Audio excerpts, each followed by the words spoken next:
مولانا منظور مینگل صاحب اور مولانا اورنگزیب فاروقی صاحب کا حوالہ دینے سے پہلے میں یہ چند آیاتیں بھی آپ کے سامنے رکھوں گا اور اس کے بعد انشاءاللہ ویڈیو بھی پلے کروں گا، آپ ضرور دیکھیے گا، انشاءاللہ بہت فائدہ ہونے والا ہے جو عقیدہ توحید کو سمجھنا چاہتے ہیں ان کا۔ السلام علیکم ورحمۃ اللہ وبرکاتہ۔ دوستو، جیسا کہ آپ کو پتہ ہے کہ پچھلی ویڈیو میں نے 13 قرآن پاک کی آیات اور مولانا سید عبدالمجید ندیم شاہ صاحب کا ایک کلپ بھی اس حوالے سے میں نے سینڈ کیا تھا، تو اس کا دوسرا پارٹ ہے سب سے جو مطلب 14ویں آیات اور 14ویں دلیل آپ کہہ سکتے ہیں اس کو۔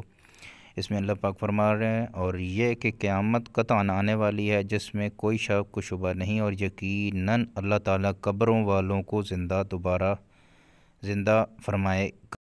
تو اب جن کا یہ عقیدہ ہے کہ مردے قبروں میں زندہ ہوتے ہیں، اگر مردے زندہ ہوتے ہیں قبروں میں تو اللہ پاک قیامت والے دن کن مردوں کو قبر سے اٹھائے گا؟ ذرا وہ جواب دیں میری بات کا۔ آگے اللہ پاک فرما رہے ہیں اور زندہ اور مردے برابر نہیں ہو سکتے، اللہ تعالیٰ جس کو چاہتا ہے سنا دیتا ہے، اور آپ ان لوگوں کو نہیں سنا سکتے جو قبروں میں ہیں۔ اللہ پاک کیا فرما رہے ہیں، ذرا یہ آیات بھی پڑھیں اور اپنا جو عقیدہ ہے اس پہ بھی نظر ثانی فرمائیں کہ آپ کیا کہتے ہیں۔ پہلی جگہ کہا مردہ کہو مت، دوسری جگہ کہا وَلَا تَحْسَبَنَّ الَّذِينَ، مردہ سوچو بھی مت، وَلَا تَحْسَبَنَّ الَّذِينَ قُتِلُوا فِي سَبِيلِ اللَّهِ أَمْوَاتًا، مت سوچو کہ وہ مردہ ہے، بل احیاء عند ربهم یرزقون، وہ رب کے یہاں کھا رہا ہے، رزق کھا رہا ہے، تمہاری سوچ سے بالا تر ہو اپنے رب کے دسترخوان پہ بیٹھا ہے، وہ سکون اور راحت کی زندگی ہے، وہ پرندوں کی شکل میں اس کی روح جنت کی سیر کر رہی ہے۔ میں نے آیت پڑھی ہے دنیا سجن المومن و جنت الکافر، دنیا مومن کے لیے قید خانہ ہے، کس کے لیے؟ اور کافر کے لیے قید خانے میں بیٹھے ہوئے قیدی کی ایک ہی خواہش ہوتی ہے،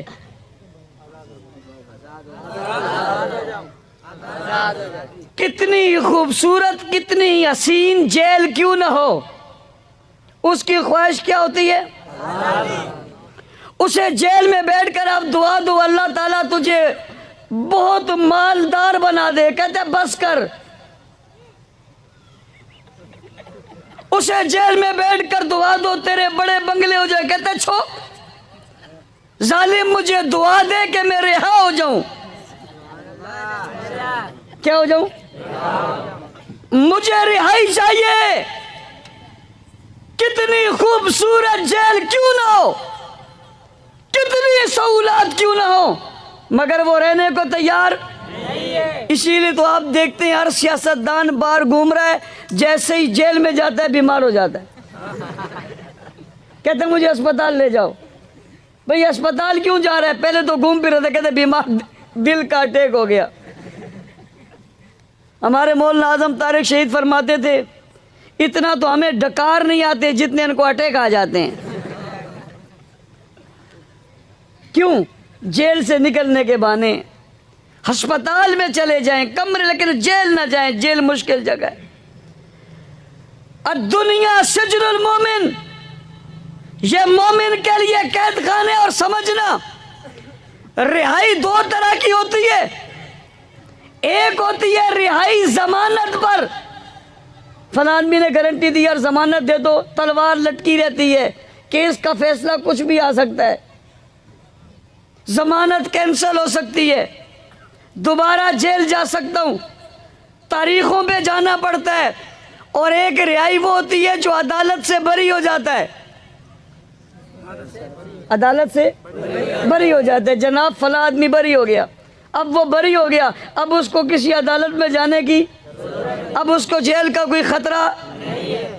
الدنیا سجن المومن، دنیا مومن کے لیے قید خانہ ہے، جو آدمی اپنی موت مر گیا وہ اس قید خانے سے رہا ہو گیا مگر ضمانت پر ہے۔ علماء کرام کس پر ہے؟ ضمانت پر ہے. ایک عدالت پھر لگنی ہے, گواہوں نے پھر پیش ہونے, اسباب نے پھر سامنے آنے, پتہ نہیں کیا ہوگا, لیکن ایک وہ ہے جو ضمانت پر نہیں ہے بلے بری ہو گیا ہے.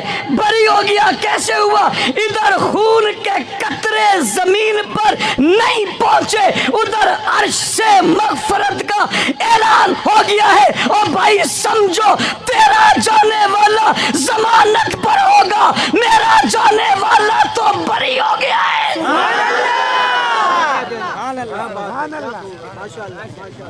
میرا جانے والا تو بری ہو گیا ہے. اب اس سے پوچھ,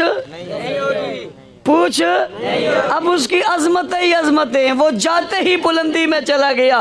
اس لیے مومن کی ہر قیدی کی خواہش ہوتی ہے, میں رہا ہوں, ضمانت پر نہ ہوں, میں عدالت سے بری ہو جاؤں تاکہ باہر دنیا کو پتہ چلے یہ تو بری ہو کر آیا ہے, اس پر الزام ثابت ہی نہیں ہوا ہے. شہید دنیا سے جاتا ہے, ارے دنیا کے سارے معاملات سے بری ہو کر جاتا ہے, خون کا قطرہ گرتا ہے, گناہ سارے معاف ہو جاتے ہیں. پھر جب قیدی قید سے چھوٹ کر آتا ہے, اس کی خواہش ہوتی ہے میرے رشتہ دار, میرے اعزا, میرے اقربا, میرے دوست احباب میرے استقبال کے لیے آئیں, مجھے لینے کے لیے آئیں. پھر جیل کے گیٹ پر لوگ اس کے لیے کھڑے ہوتے ہیں, اسے ہار پہناتے ہیں, اپنے گھر لے کر جاتے ہیں, استقبال ہو رہا ہوتا ہے. توجہ کرنا, میں آپ کو جملے بتا رہا ہوں. شہید جب دنیا سے جاتا ہے شہید ہو کر, اس کا استقبال ہوتا ہے. توجہ کرنا, استقبال کون کرتے ہیں؟ استقبال اس کا شہداء کرتے ہیں, استقبال اس کا فرشتے کرتے ہیں. جن لوگوں کی عزت پہ قربان ہو کر جاتا ہے وہ اس کا احترام کرتے ہیں, وہ اس کا استقبال کرتے ہیں. یہ جانے والا یوں نہیں جاتا, رہنے والے جو اس سے پہلے گئے وہ اس کا استقبال کر رہے ہوتے ہیں. نبی بھی آتے, پیغمبر بھی آتے, ولی بھی آتے, کتب بھی آتے, جناب ابدال بھی آتے, شیخ الحدیث بھی آتے, شیخ التفسیر بھی آتے. شہداء کے جرمٹ میں اسے لے جایا جاتا ہے. تیرا رہا ہونے والوں کا استقبال دنیا والے کرتے ہیں, اور شہید ہونے والے کا استقبال وہ آخرت والے کرتے ہیں.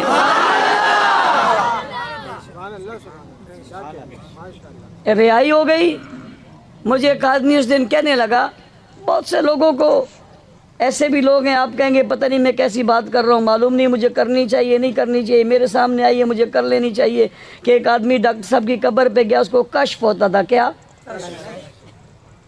اس سے کسی نے پوچھا کہ یار کیا مسئلہ ہے, اس نے پہلے بتایا نہیں. پھر پوچھا, پھر جب بہت اصرار کیا, اس نے کہا مسئلہ یہ ہے کہ ڈاکٹر صاحب جب شہید ہوئے تو حضور علیہ السلام استقبال کو آئے, اور ساتھ سارے شہداء کو لے کر آئے. کہا بزرگوں نے درخواست کی کہ ہم بھی جانا چاہتے ہیں, تو جواب ہے کہ نہیں, یہاں صرف شہید جائیں گے. ڈاکٹر عادل خان تیری شہادت کو, ڈاکٹر عادل خان تیری شہادت کو, شہدائے ناموس صحابہ, شہدائے ناموس صحابہ. مولانا حق نواز شہید ہوئے تو مدینہ منورہ میں ایک شخص نے خواب دیکھا, حضور علیہ السلام خلفائے راشدین آئے ہوئے ہیں. اعظم طارق شہید تو بھی شہید ہی نہیں ہوئے. مولانا عزیز الرحمان ہزاروی رحمۃ اللہ تعالی علیہ بھی کچھ عرصہ پہلے ان کا انتقال ہوا. انہوں نے پہلے خواب میں دیکھا اماں عائشہ صدیقہ اسلام آباد آئی ہیں. امی کیوں آئی ہو؟ کہا اپنے بیٹے اعظم طارق کو لینے آئی ہوں. اور ڈرانے والوں, مارنے والوں, راستہ روکنے والوں, گولی چلانے والوں, تم ناکام کرنا چاہتے ہو, یہ کامیاب ہو جاتے ہیں. یہ دنیا تو قید خانہ ہے, یہ تمہارے لیے جنت ہوگا, ہمارے لیے تو قید خانہ ہے. اس لیے حدیث نے بتایا اب دنیا سجن المومن و جنت الکافر, یہ کافر کے لیے جنت ہے, مومن کے لیے قید خانہ ہے. ہماری جنت تو کہیں اور ہے. پہلی خواہش ہوتی ہے رہا ہونے والے کی میرا استقبال ہو. تیرے استقبال کے لیے ماں آتی ہے, باپ آتا ہے, کارکن آتے ہیں, ورکر آتے ہیں, دوست آتے ہیں, رشتہ دار آتے ہیں, اور ان کے استقبال استقبال کے لیے ولی آتے، کتب آتے، شہداء آتے، نیکوکار لوگ آتے، خلفائے راشدین آتے، آقا نامدار آتے. تیری رہائی اور ان کی رہائی میں بڑا فرق ہے. شریف میں ہے کہ نہیں؟ تو میں نے عرض کیا کہ دونوں شکوں میں سے ایک پر ہاتھ رکھو. چارپائی پر جب حل ہوا حی ام میت، میت. تم دوبارہ جا کر کے پیدا ہو جاؤ، پھر پڑھو، پھر پیدا ہو جاؤ، پھر پڑھو، تب بھی جواب نہیں بنے گا آپ سے.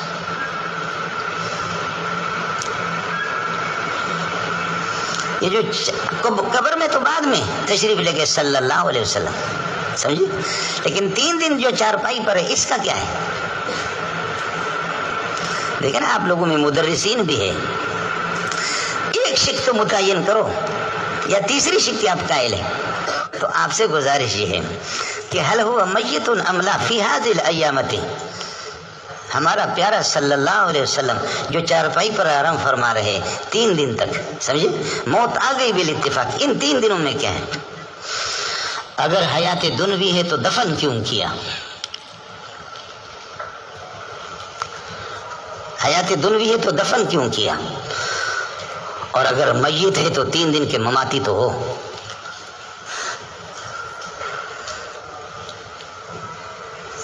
تیسری صورت بتاؤ، سمجھے. اس لیے یہ کہہ دو موت بھی آ گئی. ہے کہتے جب آپ چارپائی پر تھے تو آپ پر اللہ تعالیٰ نے نیند طاری کی تھی. جب نیند ثابت ہوا تو حیات بھی ثابت ہوئے. یہ آپ کے خود ساختہ تحریف ہے. حضرت علی اس موقع پر آیا، فرمایا طبت حیا و میتا. بولو طبت حیا و میتا. بیٹے اس قسم کی ہواؤں سے جہاز نہیں اڑتے، سمجھے. یہ زور لگا لے جتنا لگا سکتا ہے، سمجھے. جو مسئلہ میں نے وہی بتایا. یہ تیرے مناظروں کو میں جانتا ہوں. صحابہ نے درود پڑھا، درود کو خود سن لیتا ہے. اگر درود فرشتے پہنچا دے تو معلوم ہو گیا کہ آپ صلی اللہ علیہ وسلم زندہ تھے. تو وہی تو دوشی کے. پھر دفن کیسے آپ نے کیا؟ بات تو یہ تھی، سمجھے. دفن کیسے کیا آپ؟ وَإِذَا الْمَوْءُودَةُ سُئِلَتْ بِأَيِّ ذَنبٍ قُتِلَتْ.